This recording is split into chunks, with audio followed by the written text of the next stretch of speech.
So for those of you who were expecting Manna and Mercy, I apologize. That'll be next week. This is our council-hosted forum for our spending plan in preparation for our annual meeting on February 4th. So this is a time that we can go over, what our finances are, what we project our finances to be in 2024, and ask questions or talk about those, with a little smaller setting than at the annual meeting, and give us a little more time to talk about that, or even make changes if there's changes that need to be made before we're under the gun at the annual meeting to approve a spending plan.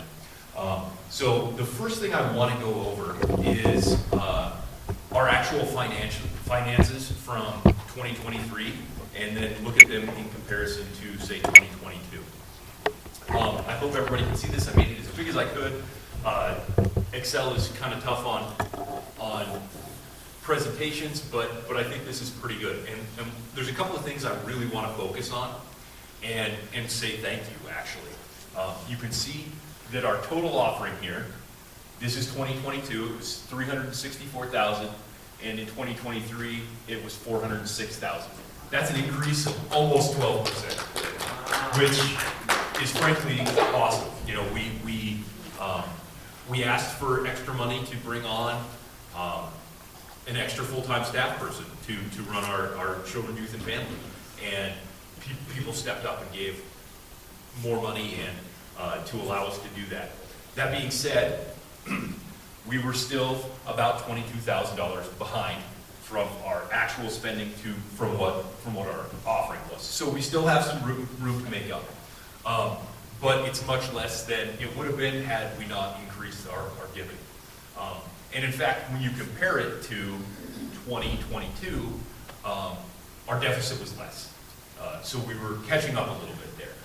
So it's impressive that our deficit was less when we were actually paying a full-time employee for a full year. So I think everybody should take a little bit of pride in that. Though this with a caveat, with these numbers in hand, the council met and talked, and we decided this was pre-benevolence, essentially. We hadn't paid out to all of our promisees, essentially, Haven, the food bank, all of those things that we said in our spending plan we wanted to do.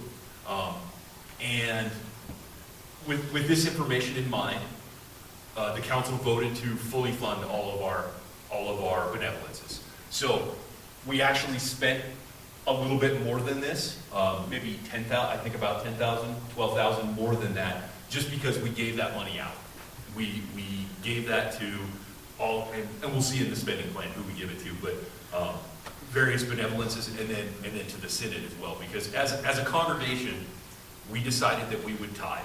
So 10% of what we get in, we say we're gonna give out to benevolences, to the synod, and that's what the council decided to do. We said we're gonna tithe. That's what the congregation voted on, and there's some reasons for that. Even though we were in a deficit, we decided to do that, and I think it was the right decision. And we can talk about that when we go through the spending plan. But here's kind of the numbers. One thing I do want to highlight as well is that you can see our spending plan and our actual spending have been kind of diverging. We've just kind of been increasing the spending plan by a certain percentage, and then our spending kind of does whatever it does, and then we just kind of have continued on from there. So this year we kind of took a concerted effort to take that spending plan and reflect more back on what our actual spending is, and then add on to where we want to go as a congregation, where the Spirit's calling us for ministries. So you'll see a change in that. Are there any questions on these numbers? I apologize, I don't have the benevolences that we added to this. Like I said, I think it was around $12,000. But we can talk about that as we go forward. Jerry, did you have a question? Yeah, how do you spend more than you take in? Where do you get the money? You borrow? No, we have an account at the bank, and it's a shared account with all of our different segments essentially. So, but then we keep a tally of who has what money, and so we are essentially borrowing it in our general fund, but we're borrowing against from ourselves. So we have money in a building reserve fund, but we end up spending money from our account that our general fund doesn't have to pay our bills, and if our building reserve or honestly our big one is our youth account. Our youth has $60-some thousand, and if they wanted all $60,000 of it now, it would essentially wipe out our account. We don't have that much in there because we have a minus balance in our general fund. So yes, we borrow, but it's from ourselves, so there's not like an interest rate, and we try not to do that, obviously. But sometimes, you know, when there's a payroll to make, we have to make the payroll. Sorry, Barry, go ahead. Yeah, I guess I'll just add one comment to this with regards to how we're thinking about this and projecting this forward. So we have goals that we've kind of built in regards to our deficit over the last 2 years. And with that, we are looking at funding options to go after to fill that void that we created in the last couple of years. And so we're looking at specifically, we qualify for an employee retention tax credit that was available to all people who employed people during the 2020, 2021, or during those timeframes. And so we're looking into capturing some of those funds, and so that was part of how we felt good about going forward with benevolence payments this last year, is that we're hoping to get closer to employee retention tax credit that's going to hopefully wipe out almost all of that. And so that's what we're really going after, and that's where we felt a level of comfort. But in the short term, we do have this deficit, and so going forward, we're trying to say, okay, we can't keep spending at these levels. We got to bring our spending down to where our giving is, and hopefully keep that in as close to zero as we can. Mm-hmm. Thanks, Barry. And in that vein, huge thanks to Barry, who's done a ton of work on this employee tax retention credit. And like he said, I don't like to use the term magic bullet, but it kind of does really help eliminate all of the deficit spending that we have done, and will bring us at least even. So big thanks to Barry for that. It's very nice. We, of course, like Barry said, we can't count on, that's not an every year thing. You know, we're not going to get this credit every year. Just, yeah, Kelly. So is that a tax benefit? Is that a COVID relief type of tax benefit? Is that what that's about? I don't know the entire details of it. I believe so. It was the 2020, 2021 years. What it is essentially is the payroll tax that the church paid. We're liable, or we're able to get some of that back. So it's money that we've already paid, and they essentially said you can get a rebate on that. And it was like, what, 75%, 70%, 70% that we paid that we can get back. It was an act of Congress that put that in place for people that had employees. So it's a little bit of it is definitely it is an act that still has funding behind it, and so we definitely need to move on it and get it before it shuts down. But there isn't any sort of thing that says it's shutting down tomorrow or anything like that. But it was an act of Congress as part of COVID relief that went through, in addition to like the payroll protection program, the PPP loans. It was another arm of that allowed people another avenue to make sure that they were really employing people. So if any other questions on kind of our overall financial picture? Okay, with that covered, we can look at the spending plan. And I'm sorry, this is actually even smaller and harder to read, but we'll go through it, and hopefully, if there's questions, I can hopefully answer them. So you can see in the goal up top, that's our overall budget. That's for everything. And you can see it's about $44,600 less than last year. So that's about a minus 9% and some change difference.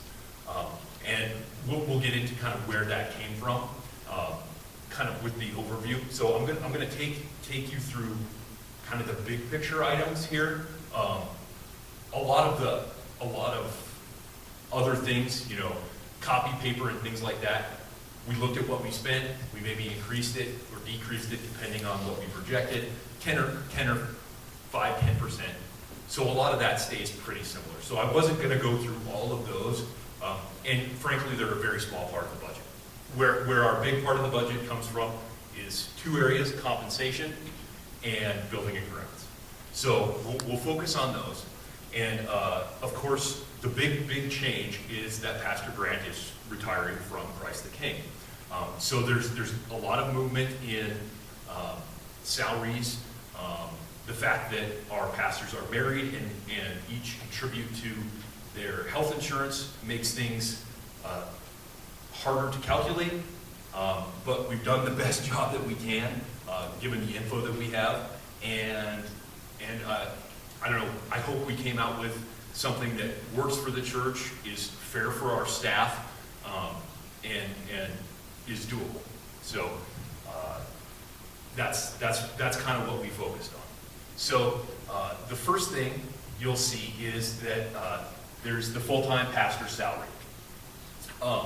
And that went from 67.7 to 86, which is a 20 Sorry, let me take one step back. We did agree across the board that the Senate has a suggested increase in salary, suggested raise each year, and then in addition to that, an experience bonus. That rate is calculated on a 3-year average of inflation, and inflation's been pretty high. So that was a 6.25% raise. And then the experience bonus varies from 1.5 to, I think, 1.7%, 1.9, something like that, multiplicatively. So we decided to give our staff that suggested raise. So most staff members, well, all staff members received anywhere between 6.25 and 8% raise, depending on their experience. So that's what we proposed. Now, Pastor Lindeen looks a little bit different. It looks like a 27% raise, and here's why that is. This needs a little bit of explanation. When Pastor Lindeen and Pastor Grant came in 2008, they were both part-time pastors, and they're married. So when you have a pastor, typically you give them a salary and a housing allowance. So what the church decided was to give a housing allowance that would be for a full-time pastor, would give half to Pastor Grant and half to Lindy. And down the road, and that worked fine, down the road, as salaries were increasing due to Synod guidelines, we realized housing costs were also increasing, but we weren't increasing those because the Synod guidelines didn't apply to housing allowances. So what we did was we merged the two, and then we let the pastors decide how much of that they wanted to allocate for housing, and then let them deal with the IRS, essentially, on their own. So the salaries and housing allowances were merged.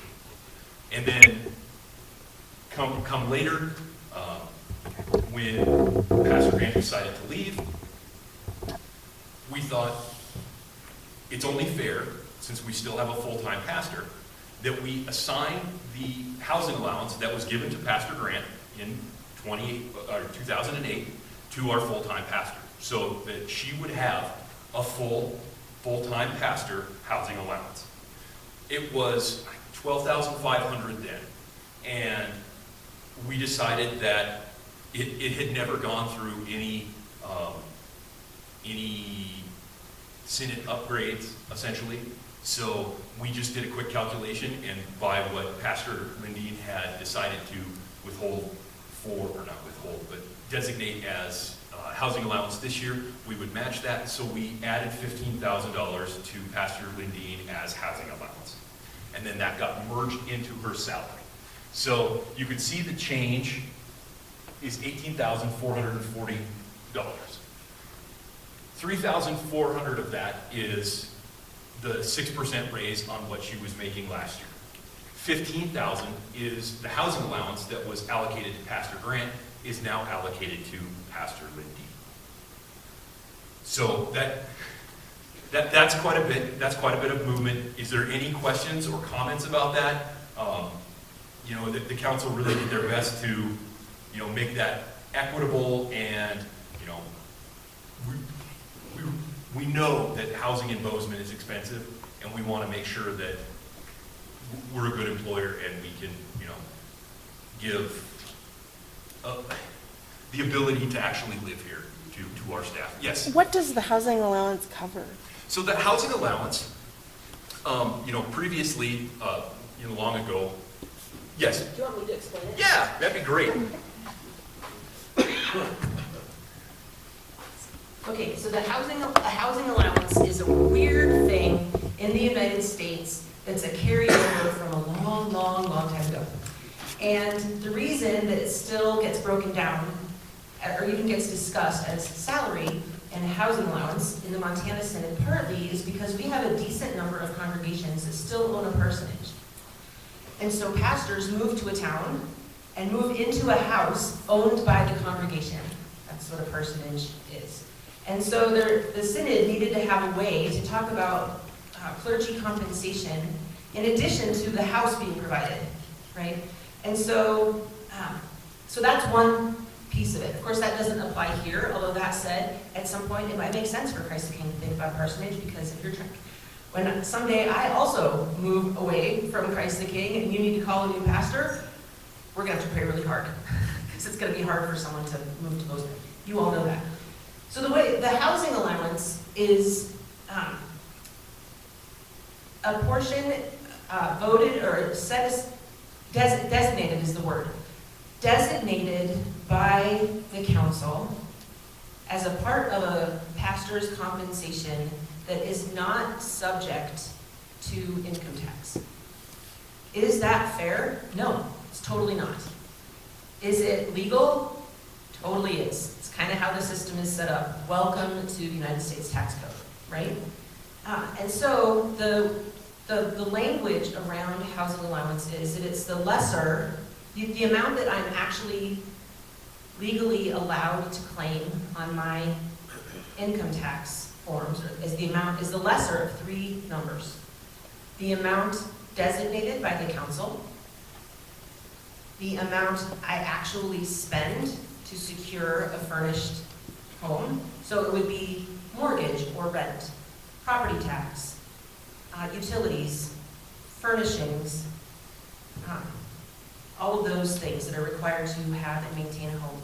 So it's the least amount, the maximum amount a pastor can claim is the lesser of the amount designated by the council, the amount actually spent, or the fair market rental value of a furnished comparable home in the city where you live. Right, so we could designate my entire salary as housing allowance and it wouldn't make a difference to the congregation. I can't do that though because I don't spend my entire compensation on my house, right? So does that kind of make sense? Tana, does that get at your question? It's a weird old thing. And my understanding is there's some other classes or categories of people, like some military things still work this way maybe, and it's a really old, weird thing. It honestly just is a benefit to clergy to not have to pay income tax on our whole salary, but we can't say, you know, like I've heard stories and rumors of stories of clergy who claim, you know, millions of dollars as their housing allowance. I don't know how they could possibly get away with that because, well, they have big houses, but for the love. Anyway, yeah. So, like, I think, and sometimes people get really anxious, well, where's the pastor's housing allowance? It's like, well, that's not something that, so what happens is we have to actually have it in the council minutes before the first of the year. And so I said, Grant, well, at that point, it was back in like October, I think. Grant and I said, we expect that we're gonna spend, or we would like to designate X dollars of our compensation in 2024 as housing allowance.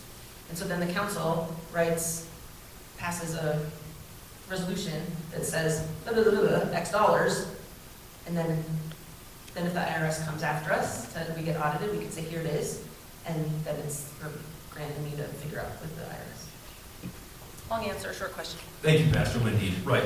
So essentially, what the church pays and what is designated as housing kind of aren't really in sync. We're always going to pay, this amount to Pastor Lindy, and then, let her talk with the IRS about what she actually spent on housing. So, any other questions about that? All right. So the council, we spent quite a bit of time, looking at this, and we thought that was the most equitable, fair, for everybody involved, and that's kind of what we came up with. So that's the full-time pastor salary, and that's one of the biggest changes. The other big change would come with the pension and medical, and of course this is even tougher because we provide health insurance and health care for our pastors through Portico, which is the national It's the ELCA's service for health insurance. And we estimated what this would cost. So this was the full-time pastor, Pastor Lindine's, $26,000, and then Pastor Grant's was $21,000. Now, we anticipate that Pastor Grant will now move under Pastor Lindine, and she will cover her entire family, rather than individuals, or individual and dependents and individual. So this value will increase because we're covering more people now. Though Pastor Grant's will obviously decrease because we're not covering him anymore, except for under Pastor Lindine's premiums. So this value increased about the same amount that this one decreased. Possibly a little more depending on, what Portico says, their premiums. We really don't have a lot of control over that, but we want to provide health insurance for Pastor Lindine and her family. So that's where that went. You can see that the change was very similar. It was an increase in that premium of $18,000, and Pastor Grant's decreased about $18,000. So pretty much a wash for the church, and that's kind of, we plan for worst case scenario. Whatever Pastor Grant is covered by Bozeman Health, that may decrease this amount, but we wanted to make sure that he was covered, so we planned for worst case scenario and put that into our spending plan. Questions about that? All right. Then moving on, I'll scroll down a bit. The other big change is that Pastor Grant will be retiring. However, he's retiring February 6th? 9th, thank you. The 9th. So the first 6 weeks of the year, he's still on staff. So we prorated all of these for essentially 650 seconds. So for the first 6 weeks of 2024, we will be compensating Pastor Grant because he will still be employed here. So all of these numbers are the 650 seconds of what Pastor Grant would be earning with the 6.25% rates. So those are those numbers, and obviously those will drop. And that's where a big portion of, you can't see it, but overall compensation, even though we gave a raise to everyone, will be lower because we're losing a part-time pastor. So that's kind of the complex part of compensation. The rest of it is fairly straightforward.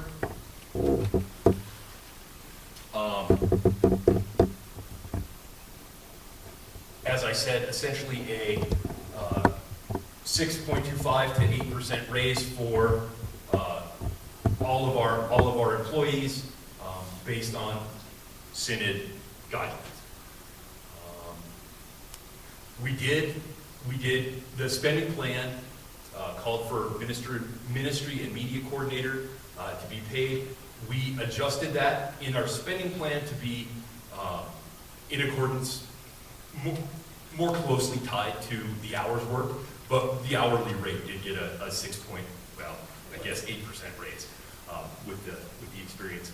But it was much closer to our actual spending in 2023.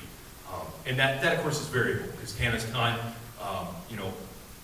she works, we can use as much as we can, but what gets assigned to Tana is kind of what she does. So as she works hourly, that's pretty variable. So we did that closer to what was actually spent in 2023, but with that hourly adjustment. Any questions about any of that? And then, of course, things like Dawn's retirement, same deal. They got the appropriate increase based on salary and what I guess not Synod guidelines for Dawn, but what IRS guidelines and things like that for retirement and medical benefits. Well, medical benefits is tough because Dawn's also covered by. A lot of numbers get crunched into this, but these are pretty small differences compared to the overall picture, but I'm ready to answer any questions about those. The other thing is a nursery attendant. The spending plan in 2023 had money allocated for a nursery attendant. We have not had any luck. Sorry. We haven't had any luck hiring a nursery attendant. It's been filled by and staffed by volunteers. We don't anticipate actually finding someone. It's tough. So we took that out of the spending plan. I believe we're still going to advertise for it. So if we do happen to get lucky and find someone, but we're continuing on with volunteers at this time. All right, so the overall compensation change was minus 24,000 or minus 7%. And that brings the change from 2023 of 340,000 or 342,000, call it, to about 318,000. Any questions on compensation?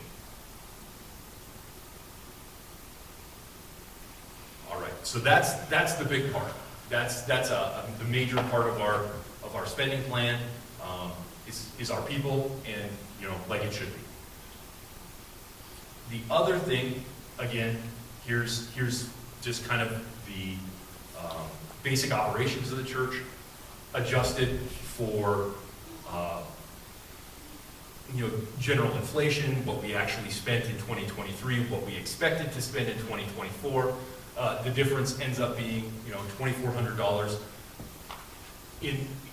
In contrast, I mean, with our overall spending plan, it's less than 1%. So really pretty small differences and things like that. The big difference would come in building and grounds. Most things are pretty much the same. We have insurance, that went up some. We had snow removal, stayed the same. One thing that did change, parking lot maintenance, we had planned in 2023. We don't have a plan to do that in 2024. So that's a big item off of the budget. The other big one that you will notice is that, so we have $15,000 for building equipment and maintenance. That stayed the same.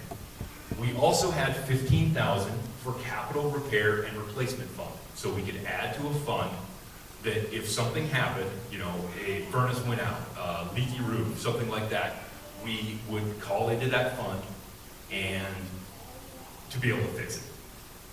That's been moved to zero, and here's why. We're not putting that as part of the general budget. A while ago, we decided as a council, and this was a few years ago actually, it was when I was on the council previously, we had decided that rather than have this pool of money in a bank account that was just sitting there waiting for an emergency, we'd rather use that money. We, you know, if we had it, let's do ministries with it. You know, let's hire someone. Let's, you know, implement a new program. Let's send some kids to camp. You know, do something with it rather than have it sitting there waiting for an emergency. And if an emergency does come, our congregation has been fantastic at stepping up and meeting the needs of that emergency. If our furnace goes out, we say, we have a furnace out and we need $5,000 and we need it, well, yesterday, but people have been fantastic about giving that. And so we thought, as a council, that it was better practice to put our money to work rather than hoard it in case something happened. I hope everybody agrees with that. If not, you know, chat with me, we can talk about it. So we removed this with a caveat. The building is 19 years old. It will be 20 next year. And we know, right? Yes.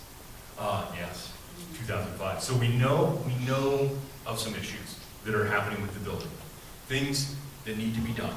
They may not be emergencies, but they're, you know, yet, exactly, Barb says yet, and that's true, because they're maintenance things. Everybody who, you know, owns a house knows that there are things you need to do to upkeep it, to keep those emergencies from happening. There's those who've started to stockpile a little bit, and we know this.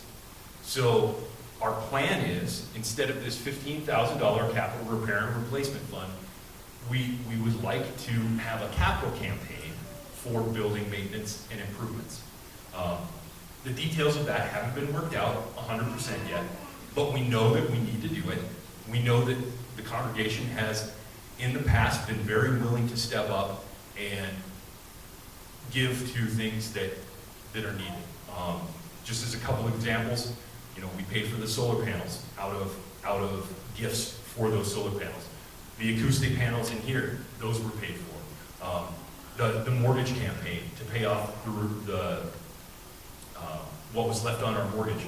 All of those were separate campaigns that had a goal, and the congregation met them extremely well. So that's our hope. You know, as I said, we've removed this from the general budget, but with the anticipation that we will be having a capital campaign for building repair and maintenance. Yes? What's the current balance in that fund if we've been putting money in it? Yes, so there's kind of two caveats to that. So we have been putting some money in it. I believe it might be 50%, or there's some percentage, I'm not 100%, on building use fund for, like, so the preschool, part of their rent goes into a fund like that. If a group uses our building and pays a certain amount, some of that goes into it. I can look up the exact number, but it's approximately like $8,000. I mean, most of the time we never built. Yeah. We never built a surplus in here. It was coming in our budget and being And spent going in out. Yep. spent in our budget. So Yep. we never really accumulated cash. Exactly. Yeah. Thank you, Barry. So if you didn't hear Barry, we never really accumulated anything there. It was coming in, it was going out for building related things. So typically what would happen is this would be funded at $15,000, but the spend for it would be $25,000. So that would come out of, you know, what we allocated for there. Like I said, there's about, I think, 8,000 some in there now, which doesn't cover a very big emergency, especially here in Bozeman. So there'll be more information on a capital campaign coming up.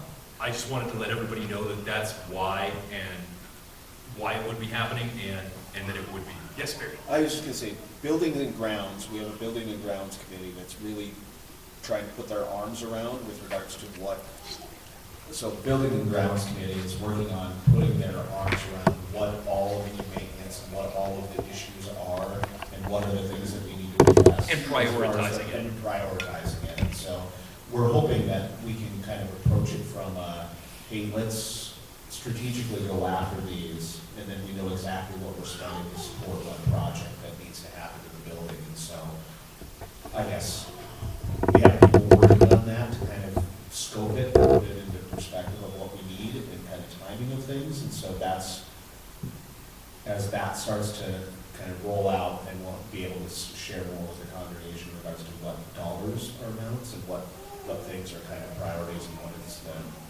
what is with the actual dollar amount and how we need to fund it go. In addition to that, moving it into a capital campaign rather than having it as part of the general budget and knowing what we're going to spend it on, as Barry was saying, allows us to get the money first and then spend it on the project rather than spend it on the project and try and catch up and get the money with a deficit in our general fund. So that's another reason we moved it into a separate campaign. It makes sense from our financial position. Any questions? Yes, Jess?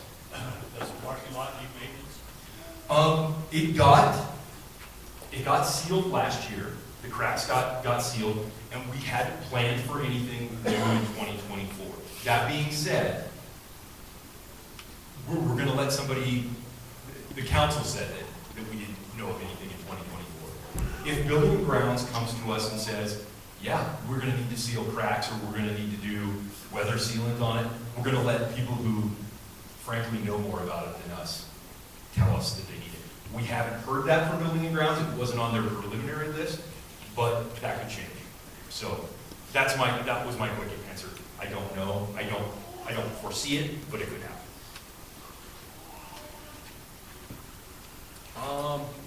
Any questions on Building and Grounds?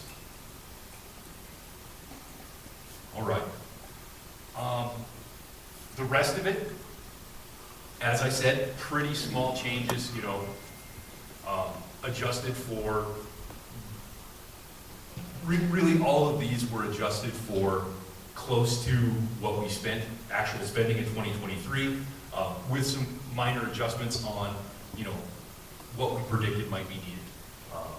So really pretty small changes everywhere else. I was going to just really quickly talk about benevolences at the bottom. Here is our mission support and benevolence. The difference there, benevolence is the organizations that, when the church tithes, we give these ministries a certain amount of money. And we decided that with our new projected income, tithing would increase all of these by about 5%. So that's what we did. That being said, these are the organizations that we have in the past funded and have found, worthwhile funding. We're open to suggestions. We talked at the last meeting about other things that might be good things to support, and the church wants to support good things. So if you have any ideas or suggestions about that, talk to a councilman. We want to know about these things and support them. So we thought the 9 of us in that room, we don't know what's going on with everybody in the congregation. So we'd love some feedback on that. So feel free to talk to yes. What is the Good Samaritan Fund? So the Good Samaritan Fund is kind of it's almost like a petty cash for the church, but we use it for things that just kind of pop up that we need to cover. Like if somebody from Metal Art came over and asked Pastor Lindeen and said, this kid doesn't have any shoes or something like that, and we need to, and we want to give to that, it'll come out of the Good Samaritan Fund. Now the Good Samaritan Fund it's funded by a percent of, I wish Barry was here. It's a small percentage of, I don't think it's general offering. It might be general offering. just like 1% or something of general offering as it comes in automatically gets put into the Good Samaritan Fund. But that's what it's used for, is miscellaneous things that come up that are for things like good, a Good Samaritan would do to be a good neighbor. So that kind of, that just, it looks like it's about 0.5% of general funds. And here's the different organizations. As I said, we funded all of these fully this year. Hope to do that again next year. I mean, that's kind of, unfortunately, as the years go on, these are what get neglected. When we have to pay our salaries, the first thing that go off of our budget are our benevolences, and that's not what we want to see. But I was really happy this year that we decided to fully fund those, and hopefully next year we'll be able to do the same. That being said, so those are our benevolences. Now our mission support is a little different. That's to the Synod. And what that is the money that we forward onto Montana Synod to run the Synod and do their Synod programs, and then they give a portion of their income to the ELCA. It's kind of tithing all the way down. So whatever is left out of our tithe, so if we have 40,000 to give as our 10%, and we give out 30 to our local benevolences, then we'll send 10 to the Montana Synod to make it up to our tithing portion. And so that's kind of a variable kind of buffer, depending on how much we give to our local charities or prison ministry, Christicon, things like that, what we send to the Synod to make up for that 10% of our tithe. Like I said, everything increased by approximately 5% in our benevolences just to anticipate our income growth. Why did the Help Center double and everything else only went up 5%? Yes, so the Help Center doubled because that has been a private gift. We've always given $250 to the Help Center for Run for Your Life. It's $500 to get your logo and stuff on the shirt, and that's always been a private person has always given that extra, and we just said this year we were going to just do it. So that was why that happened. That being said, that those private individuals might say, no, that was part of our ministry, and give that extra to the general budget. I don't know. I kind of hope so. But if they don't, this will still ensure that we're the level of sponsor for the Help Center to be on the shirt, which is kind of fun. So that's why that went up. Good question. What's Yes. GVIA? That's the Gallatin Valley Interfaith Association. Now, that's a little bit funny because they, I don't know if you're familiar with what they are, but it's an association of all of the faiths in the Gallatin Valley. They get together and they discuss things. Pastor Lindeen was actually on their board for a while. Actually, she was president for a while, I believe. They haven't formed a 501c3 yet, so they can't accept gifts, but it's anticipated that they will, and we want to be, quote unquote, a member congregation of that. So that's why we have that there. If they're working, I think that they'll get it. They're working. Thank you, Roxanne. Yeah, Roxanne's very involved in that too. One noticeable exclusion here, Interfaith Power and Light. We have decided to, be a member congregation of that under our creation care core value. A private or an anonymous donor met our donation for this year. I'm not sure if that's a continuing thing. I said, if it's not, I'll meet it next year, so don't put it in the spending plan, because I think that's a very worthwhile thing to be a part of. So that's not in the spending plan, but we're still doing it. It's just, it was funded separately. So if there was questions about that, that's where that went. So those are our benevolences and how that works with the Synod as mission support. And as I said, if you have any suggestions, talk to a council person. We'd love to hear it. That's all I had. Was there any questions about benevolences that we didn't cover? All right, I think I ran long. I apologize. Thank you all so much for coming. When will that be available for us? I will, so you could see, I'm not the best at formatting. I was gonna maybe see if somebody on the council was better at it than I was and get it cleaned up a little bit. But then I will publish it and send it out.